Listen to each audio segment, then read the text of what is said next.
I've heard for years the term mindfulness. Kris Evans walks in the door. He's like, hold up, it's not just about mindfulness. It's also about meta-awareness. So can you distinguish the two of those words for us? Mindfulness is an important way of thinking and being a very present, moment-oriented attention. Meta-awareness is our ability to be aware of our awareness. It's actually about our awareness that we even have a mindset in the first place. You know, if you find that, wow, through meta-awareness, I'm checked out, I'm no longer mindful, then you get to choose in that moment of awareness, I am going to create the future that I want right now for myself. And nothing is a bigger gift than that.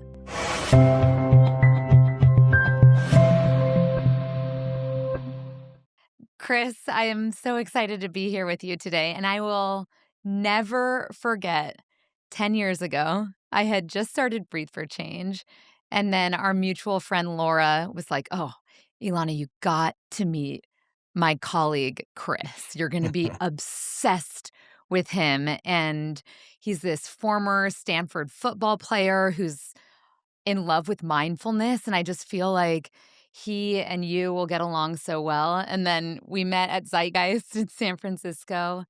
And what, did we talk for 5-6 hours the first time we met? It was a long time, for sure. It was a long time. And, you know, I knew right away after having that conversation with you that our missions in life were so aligned and that we just cared so deeply about understanding the mind and helping other people.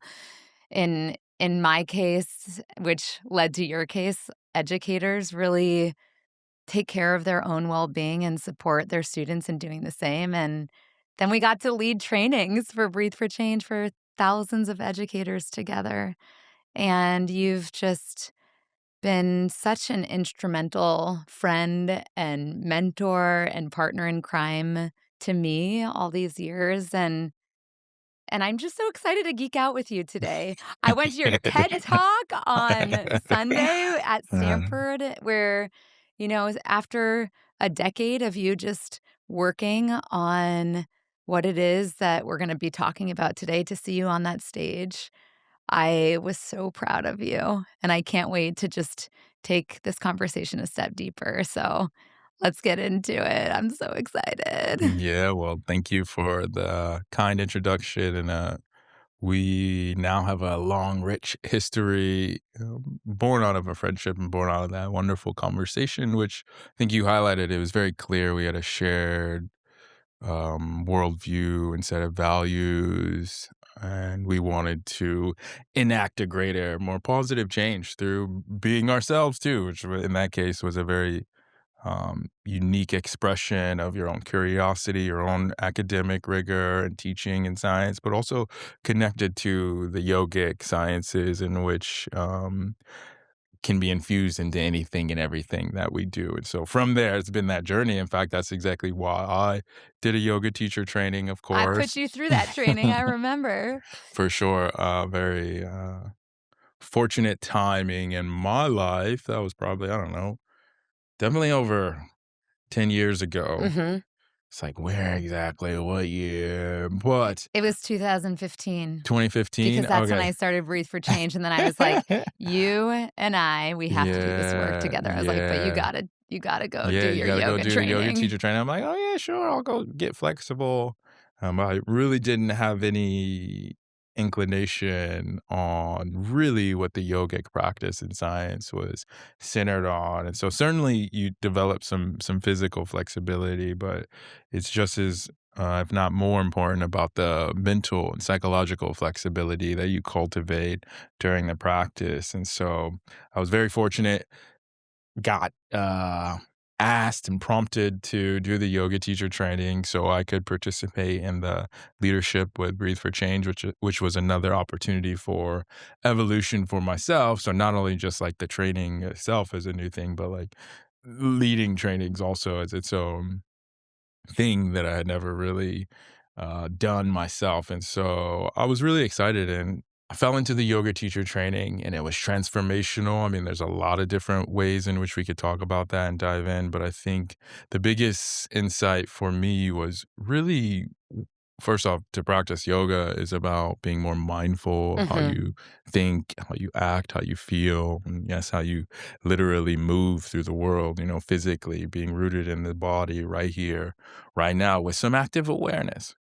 That's one essence, and it's about recognizing and regulating the mind, and in that process, as you do that, as you engage with that, whether that be in asana or the poses or breath work, pranayama, or reflection, which is a deep part of the practice, turns out starts to shake some stuff up.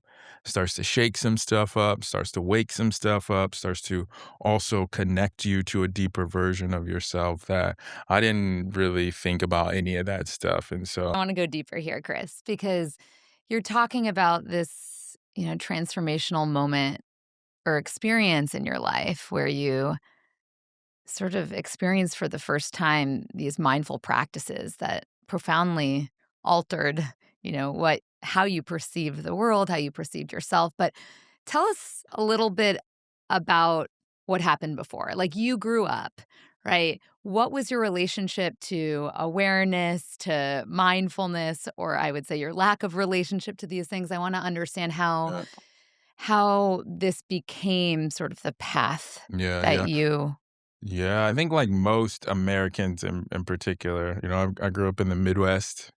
Um, yeah, Michigan. Michigan, shout out. One thing is it's you often are not exposed as a function of culture in our society to many of these practices. There are other cultures and places in which you are exposed, and not to say that you'll just automatically adopt and engage in them because of that, but it certainly makes it easier. So I was devoid of any contact whatsoever. I actually did practice yoga though, because I pulled my hamstring when I was a sophomore. I was an athlete and I pulled my hamstring. I remember my football coach was like, "Oh, yeah, go do yoga." I was like, "Okay, whatever." So me and my best friend, That was like Chet. me. I don't do yoga. What are you Yeah, I was talking like, about? I'm an "Okay, athlete. yeah." I mean, at that point, I'm like, "Why would I even stretch?" It was, we live, we learn, we grow. And I went to the class and it was fun because of the social component, and I think I felt viscerally better, no doubt about it, but it wasn't like I was tuned in. It was like, "Oh, yeah, I'm just doing some movement and wiggling, and I feel better because of it." And I enjoyed that, don't get me wrong, but there was no deeper element that was integrated, and so even though I'd been exposed to yoga per se, it was very movement-based, which is, I think, typical for Americans or typical upbringing of even if you do experience yoga, it's often lacking the breadth and the depth of the original components and practices and Mhm. motivations of the yogic science. And so it can be a door, but it can also be a door that you're not necessarily going to be stepping through. And so the yoga teacher training itself, when I dove into it, was all brand new. Even though I was open to it, I'd never really dove into. To give you an example, we spent a lot of time reflecting on the Yoga Sutras of Patanjali, and this is like you can think about that as one of the sacred texts equivalent to like, the Bible, for example, or the Quran, and it's like, this is not a religion whatsoever, but it is such an important piece of, the information that has been shared over thousands of years that many folks have reflected upon Mhm. these insights, and so it's so important that you can just sit with it. I mean, and I still sit with it, and but to me, that was not that's yoga? It Right. turns out that's jhana yoga, for example. That is the reflection on the sacred text, any sacred I mean, text. really what these sacred practices of yoga, of these traditions, what they're asking us to explore is the question, who am I? Right? And I think, at Breathe for Change, as we've been talking about together, we've recently created the human intelligence framework, recognizing that there's different aspects of who we are that are critically important to integrate into teaching and learning, into education contexts, including not just somatic intelligence, the body, which I think when you're talking about yoga, people often kind of camp yoga into a body practice only, but it's also emotional intelligence, our capacity to feel, and cognitive intelligence, our capacity to think, which I know you've done so much research on, and we're going to go way deeper in together today. And then relational intelligence, our capacity to relate and connect as human beings. And then I think what you're talking about right now, this question of who am I and your connection to something greater than you, is what we've called universal intelligence, right? Our connection to the meaning in life, our purpose. And I think these powerful practices that you and I have had the opportunity to encounter in our lives, and then also to teach thousands of educators who are now teaching millions of students. I mean, what a gift that is, because it allows us to realize that it's not just us as individuals. We're connected to each other. We're connected to something greater. We're all connected. And how do we tap more deeply into that meaning and purpose in our Yeah. lives? Yeah, I mean, there's 2 things I would say to that. Even before all of that, like and I would say a pragmatist, a practitioner, which is really why yoga resonated with me. It's like it is an invitation. Yoga, the practices, it's not like don't just take what I'm telling you. You explore them in your own life. And I'm the explorer. So it's like I'm not really one to go through someone else to validate information and insight. And so the exploration piece and the sitting down and when you say, you know, who am I? A lot of folks just take that as okay, one time and like abstract. Okay, when I did the yoga teacher training, for example, you really do sit with that question. And I mean, how many folks, and I can say across the world, just sit down with yourself with that question. Whether it's a minute, 10 minutes, 10 hours, 100 hours, ourselves are continually growing and changing and shifting. And so that type of reflection is good at any point in time. And we can go our whole life and never reflect on that. But it turns out as you really, really sit with that, like I said, don't just take a question. Yeah, good question. Like, Mhm. sit with it. Don't just take an insight, whether that be from a sacred text. Sit with it, reflect on it, consider it, and really see how it resonates with you in your own life. And so that's what was the yoga teacher training, the space, the time, the energy to before you even start to get to meaning or purpose or any of that stuff, man, it was about the exploration, the activity, the action, the engaging. And it turns out though, that's how you also progress, and Mhm. there are elements that how you develop within yourself as you sit with some of those things. And these are subtle practices, actually when I say sit with yourself, I mean sitting down, for example, on it. Who am I? What even comes up when you sit with yourself and you ask that, for example, and not being so immersed in yourself and your narrative, and this is the practice, that you cannot actually watch that narrative and story play out. Who am I? What the hell does the mind say when you actually ask that? What does your body say when you say that? Who is the one doing some saying anyway? Mhm. Well, I think you're getting at one of your favorite words in the entire world, which is meta-awareness. Yes, So, indeed. for Say it all again. Oh, yeah. meta-awareness, Chris's favorite word in the entire world. So, I know in the context of education, I've heard for years the term mindfulness used. And a lot of the practices that you're talking about, like, cultivate a deep sense of mindfulness or mindful awareness. But then Kris Evans walks in the door. He's like, hold up. It's not just about mindfulness, it's also about meta awareness. So, can you distinguish the two of those words for us and then talk about, why are they important to us as humans? For sure, I would say not Kris Evans walked into the door and uncovered this concept. It's something that's laced throughout the mindfulness and awareness practices. And it's more laced through when you actually experience it that it starts to come to fruition. And why I say that's important because I think academically, right? We're both academics. Mhm.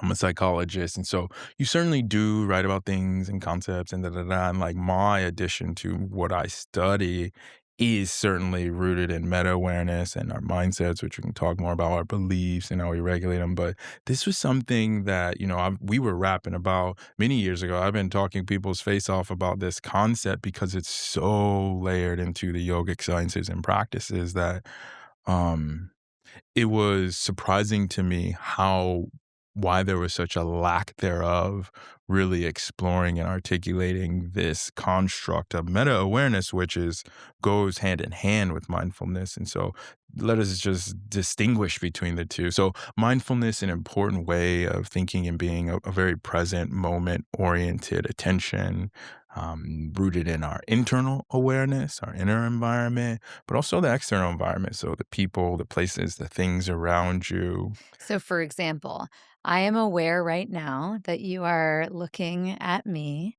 I'm aware that I'm taking a breath. I'm aware that I want to make you smile right now. There it is. So Yeah. that's mindfulness.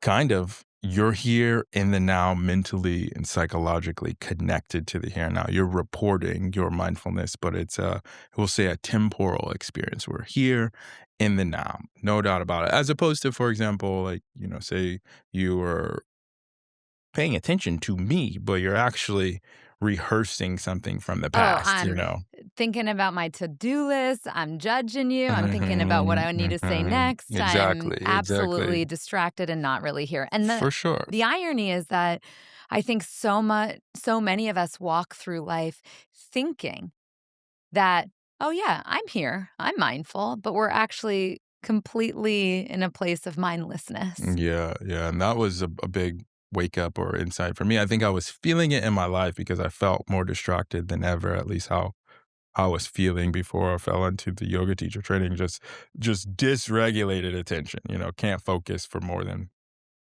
2 seconds, let alone wanting to be able to carry the attention and awareness that's actually necessary to dynamically interact with the world, other people, things, And it was just like your inner world can be so distracted. And what's funny is you can be unaware of it. You can be unaware that how distracted and not present you are. And so in having some language and actual practices was part of the opening. I'm like, man, I didn't realize I was not present the whole time and like moving once again from this abstract idea because when it's just abstract, you're like present, you're going to automatically be like, yeah, I'm present. I'm here physically. But why is it that, around half the time mentally people are not even where they are physically, My mind is checked out. Exactly, Yeah. exactly. So that's mindfulness, that present moment attention, which is critical, I think, to engaging in the world. And we could just focus on that. I think it's a form of agency that we need to deliberately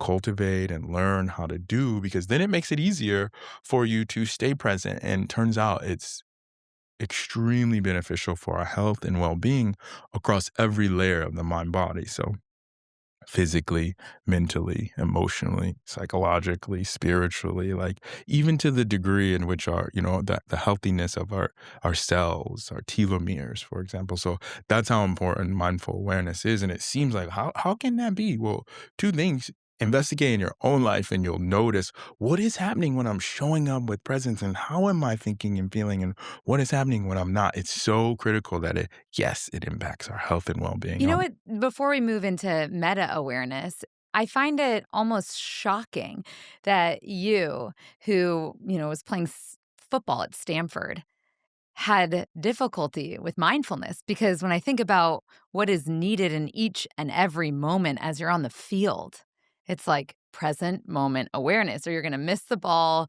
you're going to get injured, you're going to, be distracted, and then the guy's going to run past you. So Yeah. I'm just curious, did you have a practice or were you even aware of sort of that present moment awareness as you were on the field, or did it just kind of come Mhm, naturally to you in mhm. the moment? Yeah, and that's the funny thing about humans is like, how can we actually go and live a whole life? By the way, you can be 5 and realize this, and you can be 95, and this never reach you explicitly. This idea of being present and understanding with awareness when you're present and when you're not being able to cultivate it. And so No. I asked the same question as I was reflecting through my yoga practice. How did I get here? I And I'm remember in not your even TED Talk, you're present. like, "A, T, D," right? Yeah, for sure. Which, ATD, attention to detail, which was an important concept while we were training as college athletes, as football players, like just a key part of our training. And that also highlights how mindfulness is not just an inner thing; it can be a result of an environment. And what I mean by that is, I was mindful, but it wasn't necessarily because it was an inner, deliberate, conscious, or Mm. awareness of it. It was as a result of two big things. One, I was often in environments that require you to be present with attention. So, like, yeah, if you're about to get tackled, I was one of the smaller people on the field. So it was a struggle. I was always fighting for my life. And so I got to be present. I got to be able to do what I need to do. But there are definitely times when you're still distracted, but it's pretty easy to be present in a college football game. For example, playing against USC, Notre Dame. These things are What about amazing. Cal? Go Bears. No, some of my favorite games are at Cal. Absolutely. I mean, big game is Oh, is yeah, I went is just the every year of best my for life. sure. It's amazing and it's easy to be present for big games, but that's the problem. All the moments, the big games, the moments that lead up to the big game are also so critical. And so it's the moments that create those things that we learn how to tune in with that mindfulness and presence. And so I was playing sports, which created an environment, but it also required me to engage in a behavior that helps you be present. Exercise. Turns out exercising is a behavior that helps you be present. And this is outside of like yoga as the physical. I mean, just if you go outside and you do some exercise, it helps the mind be present. Like Mhm. you were talking about a friend who has, taken a stumble. It's dangerous even if you're running. Like you got to be able to pay attention and be present. That's why sometimes if you're running around, you're not listening to anything, you got headphones and stuff, you can stumble. And so point is when your exercise can help you be mindful. The environment, like a coach who's going to yell at you to pay attention, or the people, your teammates who are going to rely on you, who are also going to show up with awareness or not awareness. But I'll say this too, that I remember conditioning at times of like, sometimes I know I was mentally checking out and I think I didn't know that it was necessarily damaging. It didn't, and I wouldn't say damaging because it's natural. It I know I would check out at times, like tough conditioning or Mhm. something. The story of ATD on the TEDx of where I was in a very challenging conditioning session and my mind blanked out, and because of me blanking out, we lost that conditioning that day and I got yelled at, cussed at. But what stood out is like it happened without the awareness. And so even though the situation can demand our attention and can help us be present, we can do things, there's an inner self, an inner aspect of self that can raise that to another level. And that's how we really start to tap into being able to be present with deliberate awareness, with deliberate consciousness, not because there's a coach or someone or a situation. And when I talk to a lot of, for example, athletes or some of the military guys that I do a lot of yoga with, the being present really resonates with them because they're often in such challenging environments that they got to be present. And then when they're not in those challenging environments, they're wondering like, wait, how do I get that presence? And so Mhm. when I'm engaging with at Stanford, you have so many different groups of folks. There's a lot of folks who we practice and talk about these things and have had many guys in my classes who are like, man, I never really put two and two together. Like when you start to articulate and conceptually practice these things, once again, Americans often are not talking about this component of our attention and awareness that is essential for everything. So I wanna go deeper here because, at Breathe for Change, we're supporting educators, and educators are supporting and teaching our Yeah. kids. And so, obviously, you and I stumbled across mindfulness and some of these practices that allow us to be more aware and present in our lives, which makes a profound impact.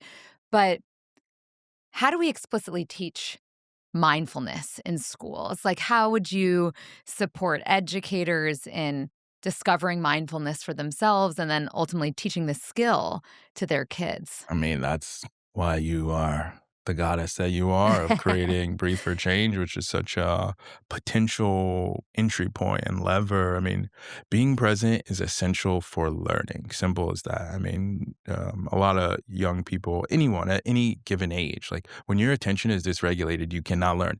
But especially when you learn how to regulate your attention with awareness, it amplifies because this turns it from just like you start to talk about teaching and learning as if it's like, oh, that's either dry or as a function of the people around you to how can you deliberately regulate and pour your attention into something, whatever it is that you want to pour it into. And that's how you learn. What you pay attention to grows, and it Mhm. could be good and bad. It doesn't really matter. And how you do it matters. And so that quality of attention can amplify any type of learning and teaching, and it can also degrade it. That's why try to learn something while you're distracted. You won't learn it, you know? Learn something with awareness and then explicitly go back on it with awareness to pull it out on purpose. You will learn it. One of the things that you said in your TED Talk on Sunday that just resonated so deeply with me around this is that it's not the mindset that matters. It's not specifically, oh, whether we have a growth mindset or a fixed mindset. It's actually about our awareness that we even have a mindset in the first place, Yeah. because it's in that awareness that then we have choice of how do I want to show up?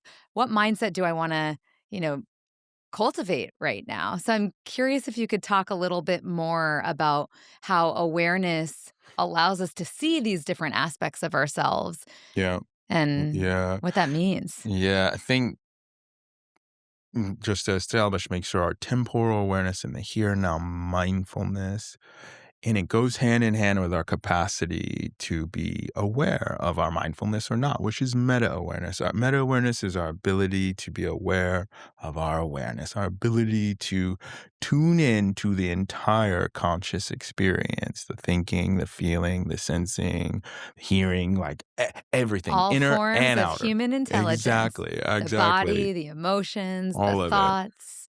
Yeah, all of it. All of it. And turns out, if you can bring some conscious awareness to it, it can shift whatever that it is. Now, that's the exploration too, and you can hold your entire experience in awareness, and you have to practice doing that, and that in itself can help you start to tune into the mind, what the mind is doing, how the mind is interpreting So how do we do experiences. that? Many different practices. One, the yoga-based practices, mindfulness-based practices, like literally anything, reflecting on the behavior, like being here right now, tuning in, saying, okay, mind, where are you at right now? And when the mind is not here, you just bring it back. And so that's part of it. That's two things. That's mindfulness, bringing your attention back to the present. That's why that's a great place to start to train what it is that you're talking about, to train your mindfulness, but to also train your meta awareness. Just starting with recognizing how often the mind is running away from the here and now and bringing it back. That's a great start.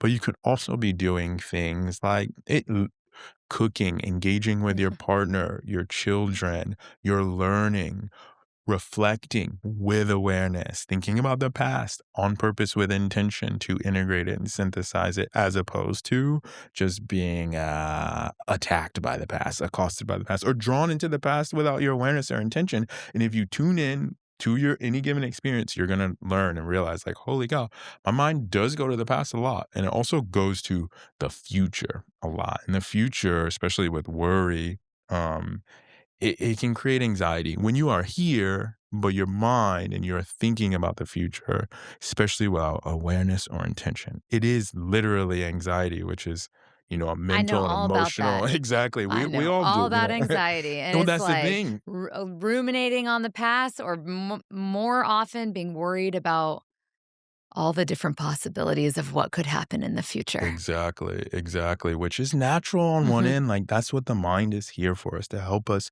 think about and plan and goal set and achieve and literally create potential realities that don't exist right now.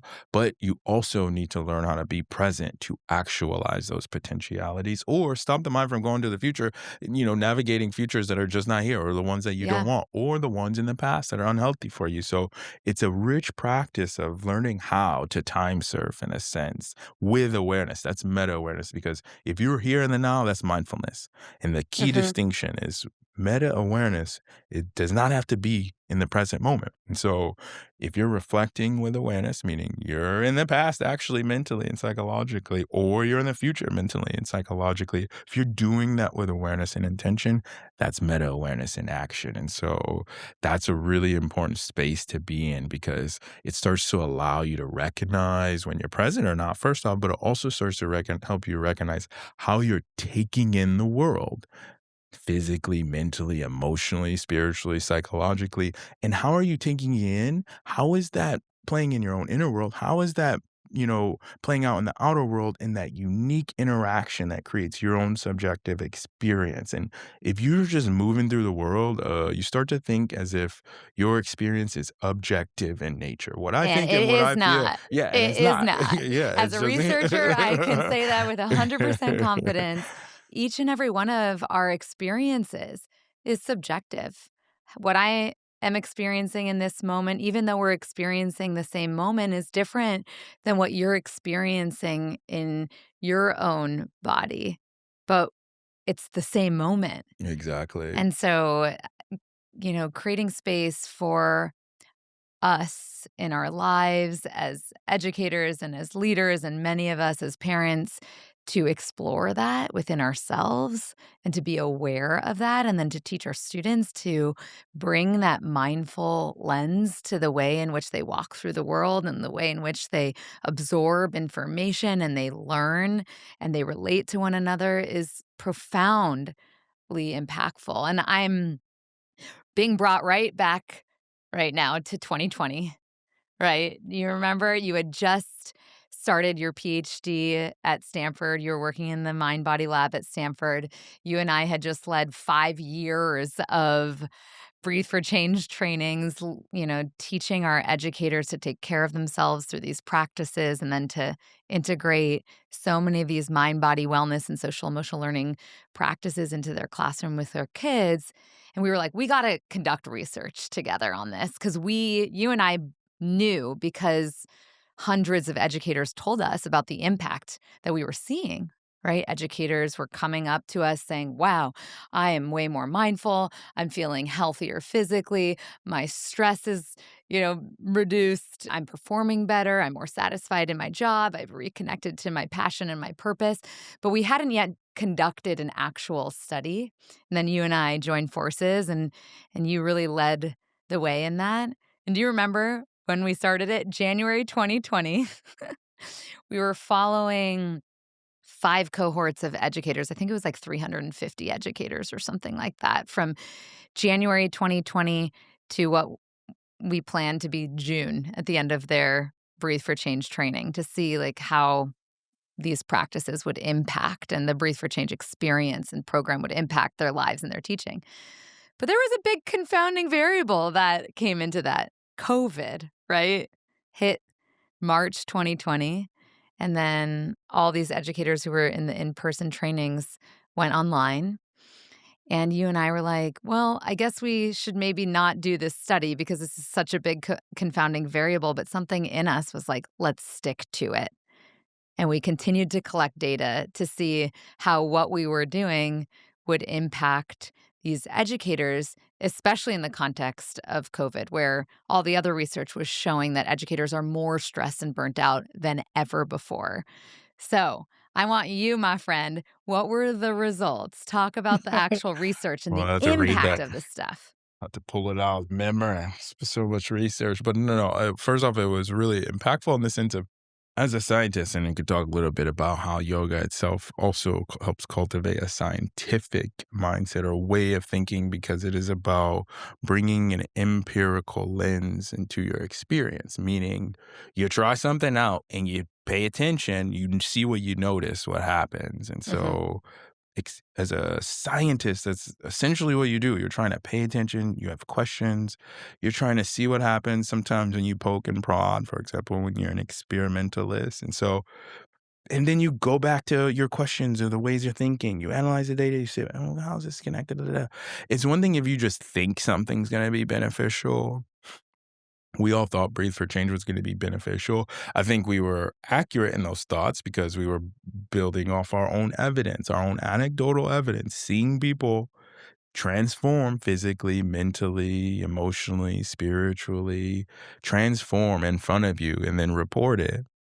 But you can feel it. It's just palpable. You can see it. Like, okay, okay, something's going on here. Okay, We're okay. like, "Let's collect that Yeah, data but and let's improve actually, it." yeah, exactly. Let's actually bring some type of empiricism to it. And so that was, where we've always been about that data and that the life of like, because here's the thing, what yoga will teach you, like your beliefs about the world can be inaccurate and wrong. And you can be moving through the world with those inaccurate and wrong beliefs, and they have an impact. And so when you start to bring some empiricism, some questioning of your own questioning, you're a little bit more open to let me actually look at what evidence is there to support what it is, not only in your own life, but just outside of you. And then you can update your understanding of the world. And so we knew and thought, okay, this yoga stuff was beneficial, but let us just collect some data. And after we collected that data, even during such a trying time for across the whole planet, like, wow. I mean, everyone was more stressed than ever For before, sure, for and we sure. saw the opposite effect amongst our specific group of educators that we studied. It was Yeah, I extraordinary. mean, the stress was through the roof for everyone, anxiety was through the roof, loneliness was through the roof for everyone. The pandemic was gnarly, and we're still coming out of that as it's 2026, like, not to spend too much time, but we need to integrate and learn some of the lessons and the things. We're still fractured in many different ways because of COVID, and that's not to knock anything. That's I mean, that's usually a big experience. It was a worldwide pandemic, whether people wanna ignore it or act like this. And it transformed society like overnight in Mhm. many different ways. And so many people were reeling from that. And that was a tough year for so many people. And so the educators in that cohort were experiencing some positive outcomes across their training, like certainly reported much less stress, perceived stress, much less anxiety over that year, which was shooting up for educators for many different reasons, valid reasons, especially during that time. But we were also seeing improvements in like self-reported well-being, teacher well-being. We saw huge improvements in mindfulness, the actual skill and trait and ability. We were measuring mindfulness, I think, with the 5 facet mindfulness questionnaire. And Mhm. of course, the training in itself is important too. That's the goal, right? To increase mindfulness. I mean, there were several different goals, but mindfulness being one priority. And so collecting data and seeing those improvements, which I'm pretty sure they were really large improvements, effect sizes of some like 1.2, which is like, really, really large. It was significant for Yeah, and sure. and, like, people not only so we were seeing it in our face, people were reporting it, but some of the data was supporting this. The other data point that I remember just being so inspired by was that educators felt more connected. Mm, They felt like mhm, they mhm. Yep. had a deeper sense of belonging, whereas everyone else in the world was reporting feelings of isolation Yeah. and complete burnout, depression, anxiety. We were seeing improvements in well being, reductions in stress, and this sense of, wow, community matters. Mhm, mhm. When people feel like they are a part of something greater than themselves, when people have accountability buddies, remember accountability buddies in our programs, when Mhm. they have friendships and relationships that are there through the hardest of times, then we don't feel so isolated anymore. And that's why we were seeing so many educators reporting the opposite outcomes of what all the other educators in the world were saying they were Yeah. experiencing. And I am just so excited now, Kris, because, now at Breathe for Change, we have our accredited Masters of Education Oh, program. It's yeah. the best. And one of the things that inspires me most about the fact that educators are moving through our programs, not just to learn these strategies to enhance their well being and their teaching, but they're becoming researchers just like you and me. And now We have hundreds upon hundreds, and this year it'll be thousands of educators who've conducted their own research studies on the impact of implementing these mindful practices or these community building activities or these social emotional strategies into their instruction, into their work with colleagues, into their work with their communities. And the ripple effects are just massive. Mhm, And mhm, so the research, I remember 10 years ago, we were sitting, it was at one of the first Breathe for Change retreats with our team, and you and I and Michael and our other team members were talking about all the leaders in the field. Remember, we're like, Daniel Goleman, Richie Davidson, we're talking mhm, about how inspiring they were and how they're all connected. And we're like, we want to be like that. mhm. 10 years from now, we're going to be like that. And you just had your TED Talk last week. And what's so interesting is now there's thousands of research studies that have been conducted since, we first got into this work together For that just sure. shows this works. Yeah, there's a particular technique called meta-analyses that you use when you aggregate experimental evidence. Mm. Experiments are the highest level of kind of causal evidence. But if I say something's going to happen, you want to run an experiment, a well designed experiment to say, cool, I want to do this thing. This is what the output is. And so a meta analysis of mindfulness based interventions for education, there's probably, I don't know, 8, 10, maybe even 15 meta analyses over the last 10, 20 years that really support the improvements that occur across the individual Mm. and collective level. So the student, the teacher, the school, and the climate, the community, performance, everything. Mindfulness-based practices, one of the richest area of evidence is in education, in fact, and Of so course it is. it's like it's really cool to see, it makes sense, when you actually engage with the practices and you see the impact and you're open it because once again, like, attention and regulating your attention is critical for everything, but especially learning, and there are many different ways in which our attention gets dysregulated, without our intention or awareness just from the outside. I mean, one thing, for example, just say phones.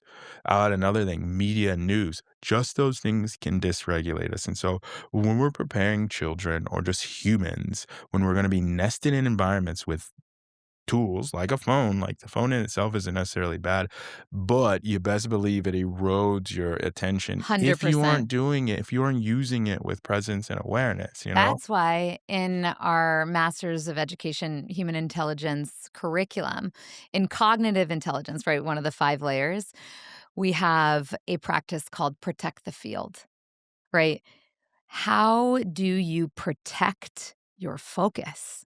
Especially in an age where we are so distracted by technology, by all this information that is at our fingertips, no Mhm. matter what age range we are. I mean, you and I have young kids, and like my kids are grabbing the phone and they're 2 and 4. And I'm like, what? How do I prevent Mhm. this? Right. But it's so important that in order to create space for us to engage, mindfully, we have to protect the field, right? Mhm. Turning off your notifications is a perfect example of that, Mhm, right? mhm.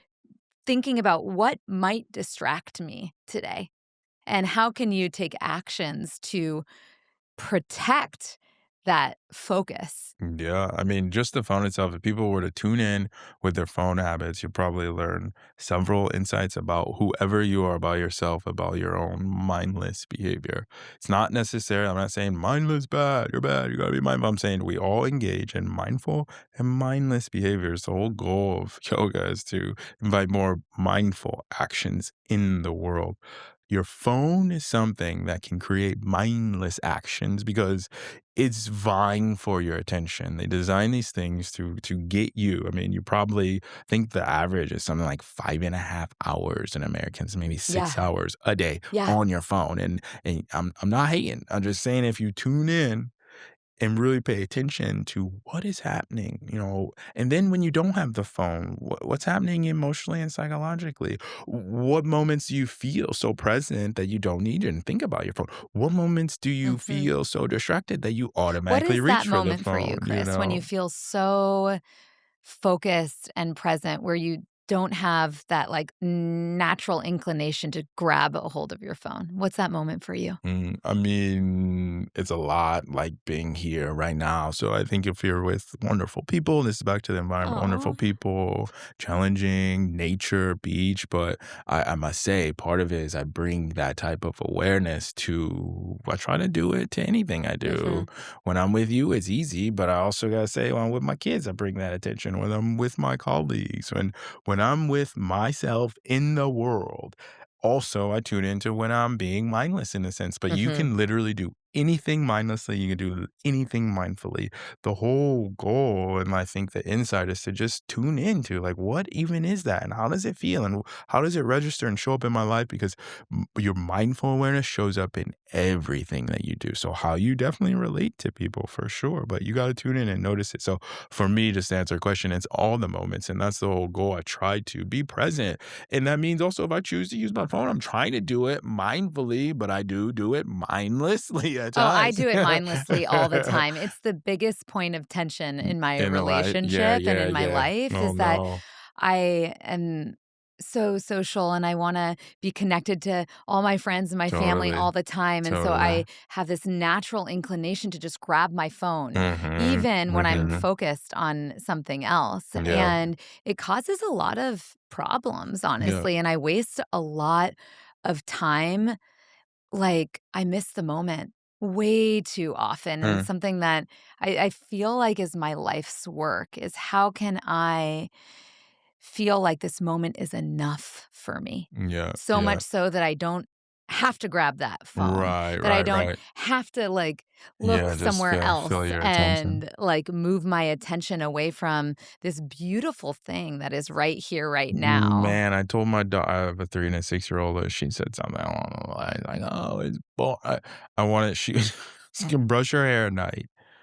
It's just gonna be screams. She's like, "It's so boring. I wanna play the game while I brush." I'm like, it's good to be bored. You need to learn how to sit with boredom. Boredom is can be an opportunity to explore your own inner world or to learn how to pour your attention into something because we can always pour our attention into something. So I think it's like learning how to be bored and experience boredom is actually a critical thing because now we have this device that can plug that void. And I think that's a negative thing in a sense, and so learning how to sit with that, and that's a little bit different than the impulse of using it, like, "Oh, I'm in a line. Oh, gotta swipe this," or like someone contact me, but like just the idea of being able to sit with boredom, I think most folks do not, whether you put a I TV, music, anything Oh, like. Kris, that is the bane of my existence, and I don't know if I told you this, but last year I got diagnosed with ADHD, which No, no. it didn't just surprise me at all, but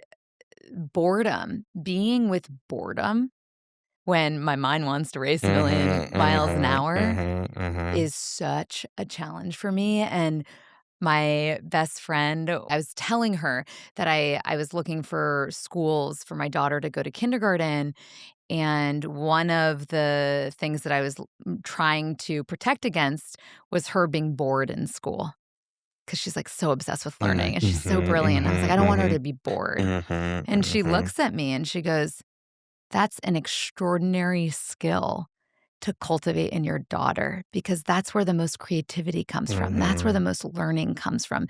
If they can sit in a space of nothingness, then you can create from that." For And it sure, blew my mind for sure. because you're totally right that we're designed to be uncomfortable with nothing or without a million things to do at once with boredom. Mhm, And so mhm, practicing that mindful awareness, what is there here in this moment to mhm. explore? Yeah. What might be interesting here? What can I learn? What What does it feel like? What is it boredom? How do I know? Like, even just like that type of curiosity for those experiences, which in itself help transform them. And like, I just want to add one other component around the training and what can we do, and the educators like It's learning how to sit with the boredom, the phone thing, and also having intentional practices during your day that help you be mindful. So I want to bring it back. So you said, what do you do? So I try to be present generally, but I notice the impulses.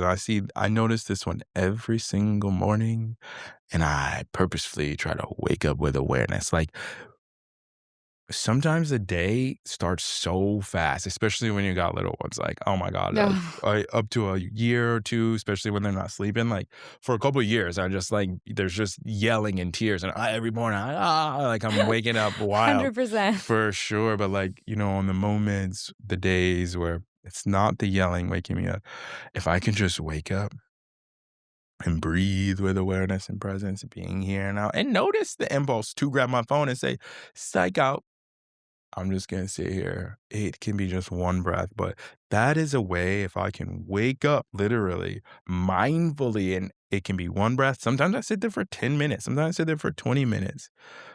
And I just sit there and I breathe before I start to do all the things. And Mm, like we're nested in a culture and a history where it tells us we gotta be doing something or like you're not good enough. You be productive. Da da da da. Like we need space to be boredom, to exist, and to just be.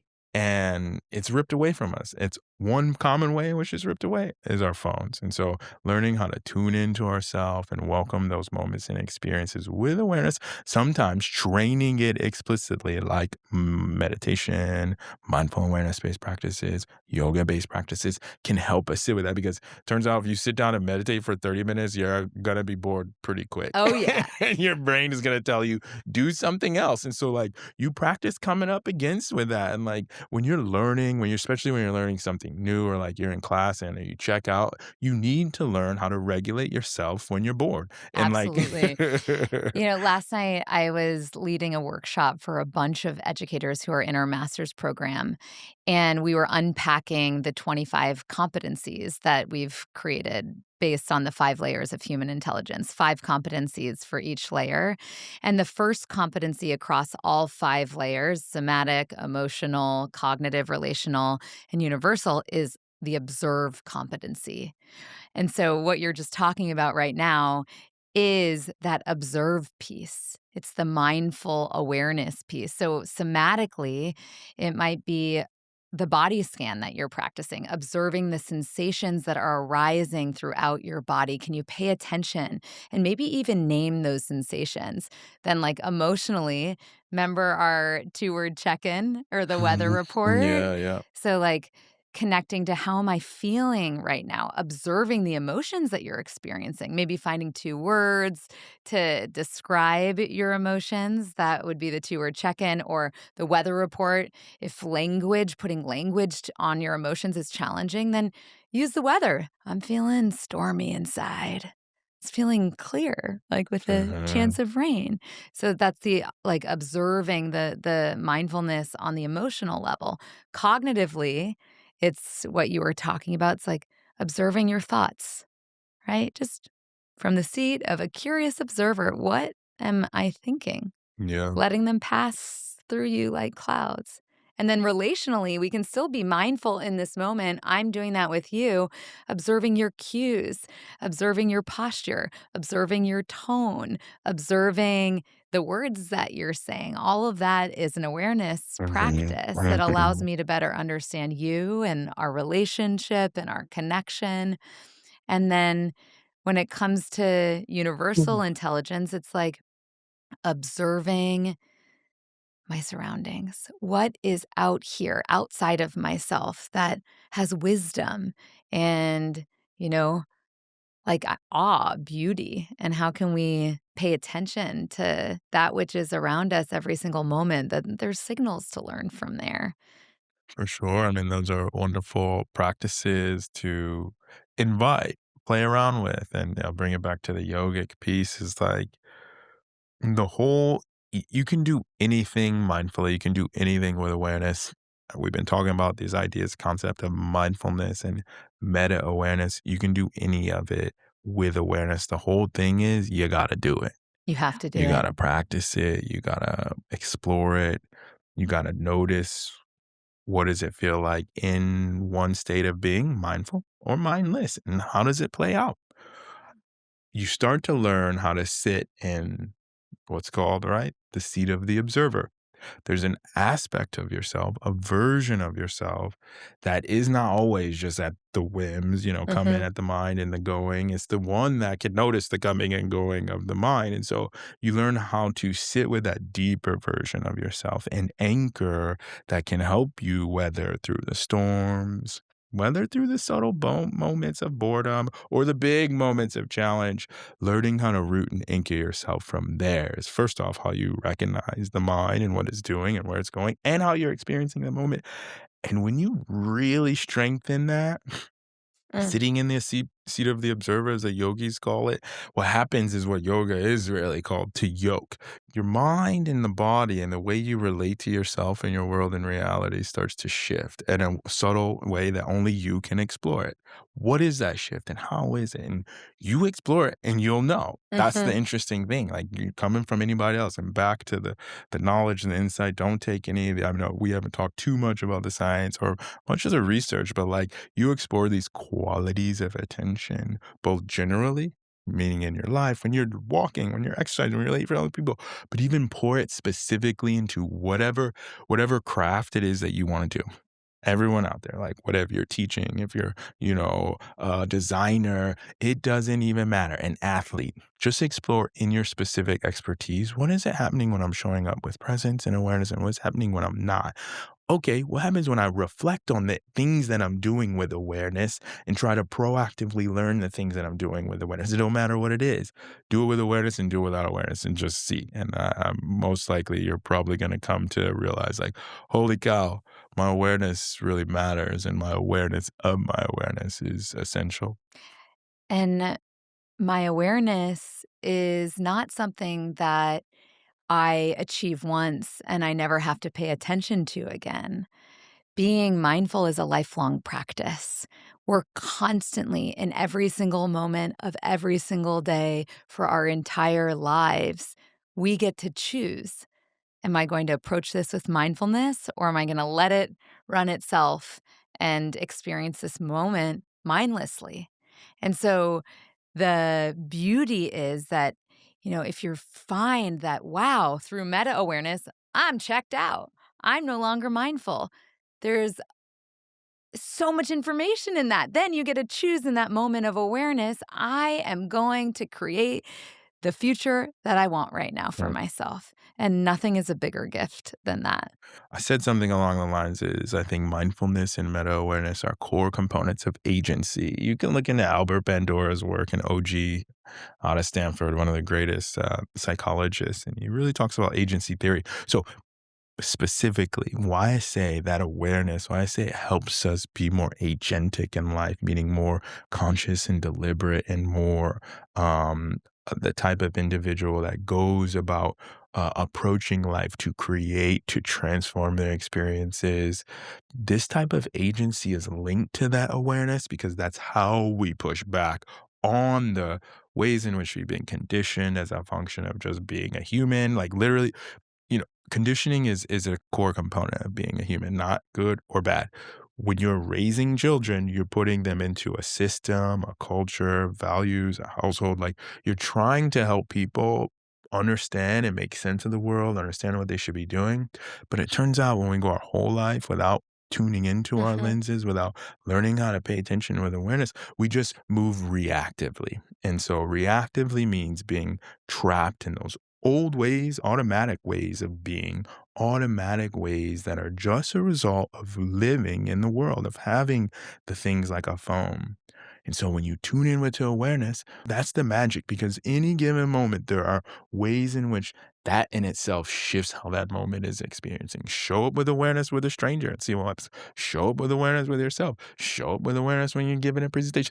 It don't matter. You'll see some of the magic that starts to unfold and like that's the action, that's the agency, that's the wonderful thing that comes with being alive in the world and being alive and experiencing moments because turns out a lot of the things that we think are going to happen don't actually happen in the way that we do. So we got to experience it. And if we can embrace it with that type of energy, there's some positive things that start to occur regardless of whatever it is that you're experiencing. There's some essence and joy to being able to frolic and play and exist in our world. That's it. And that's the purpose of life, is to be aware and just to be fulfilled in the experience that is the gift of life. So, Kris, it's been such an honor to have this conversation with you. I know we could go on for hours and hours and hours, and it's amazing that in just a couple of weeks, you're gonna be a doctor and get your PhD from Stanford, and everything that we touched today, I know, is what you've poured your heart and soul into over the last several years in your program, and I'm just so excited that all the educators here get to learn from you today. So I love you, and thank you so much. Well, You're thank you such a so much. gift. Thank you so much. Namaste. Yes.